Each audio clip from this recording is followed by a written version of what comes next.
This is your WW3 News, second channel of a Wednesday afternoon. The Ferrari Luce, its launch to the members of the public has turned into a space odyssey of 2026. A very controversial vehicle it is. And the negative publicity it got from the world, the tabloids, especially from the Ferrari fans on their chat forums, loyal Ferrari fans or clients, and most of them wouldn't even consider buying it. And obviously, the negative publicity by the journalists or the tabloids, whether it's the ordinary tabloids or specialised journalists of the sector of motorsports or motor industry, were very negative. There was English tabloids demonstrating how much is similar to a Nissan Leaf, the design. The only thing it changes is the wheels. And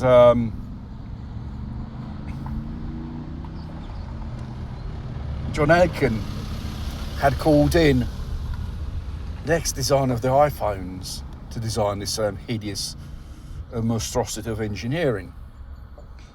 Ex-manager of Ferrari, which practically grew up professionally with Enzo Ferrari and company itself, who's currently a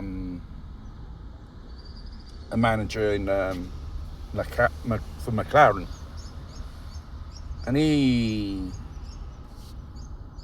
had to restrain himself on his comments. He just practically said this model of Ferrari is just destroying their myth or the brand itself. And he said this new model does not merit to have that Ferrari symbol on its bonnet. It's a nice way to say this is a lump of shit. It's not a Ferrari. And mind you, an ex-manager who used to work there, now as a politician, he used to be an ex-minister of the industrial here in Italy. Don't remember what political party he's from. He said it's a insult for mechanical engineering. The excellence of made in Italy reduced to a photocopy of a Nissan Leaf. And obviously you have the CEO of Ferrari, Benedetto Vigna, say this is democracy, you have to accept the new normality. Excuse me, where did we hear this phrase from? Yes, those are the Jaguar, when they launched that hideous Jaguar Type 0 concept car publicity, which at the end of the day just ruined them, just basically. And a loss in percentage of sales due to that as well. Could Ferrari face the Jaguar syndrome due to bad marketing, overconfidence in some type of technology most of the punters don't want, especially Ferrari customers? Enzo Ferrari said once upon a time, when you purchase one of my cars, you buy it for its engine and transmission. The rest is given free. So with this EV, what do you get? 4 washing machine engines and a battery power pack, which costs a hell of a lot of money. And the fact is, this so-called bespoke platform, it's got something to do with the Chinese car maker BYD, which they have a partnership with Ferrari.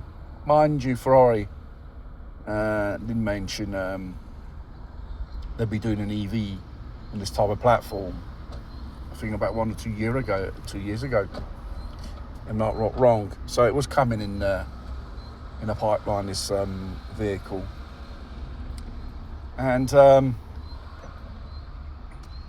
even on the Ferrari chat forums, they've done a survey. 90% won't buy this car, Ferrari customers. Obviously, the Ferrari management, the actual one, will just turn around and say, if you don't buy this, you won't be able to buy the other models, which they still make the traditional, Ferrari engine models and hybrid models as well. And even with that, with the hybrid models replacing the batteries, could be a warning signal. Not just it will be a commercial disaster, even a technical disaster for the model itself of the vehicle. Could have problems with charging. You charge up a few times and then afterwards it doesn't respond anymore, because obviously it will have sophisticated electronics badged Ferrari. It's one of those hideous Stellantis cars, but it looks like a hell of a lot like a Nissan Leaf, which is an EV. You would expect more from Ferrari as design and engineering, instead of coming out with this type of hideous car. And they say, we used recycled aluminium. That means you used industrial offcuts to make this car. This virtual signalling for the Green Deal to please someone in Brussels, it has no practical advantage at all, or public relations. You have to build a car which Ferrari clients and those are future clients would expect. Will it be a success or an absolute flop? Well, judging from the forum, it could be a flop, most likely. Well, mind you, there are those sadomasochistic rich people out there will buy this hideous thing, and probably after a few times the charger will be abandoned in the garage or end up in some type of luxury car showroom.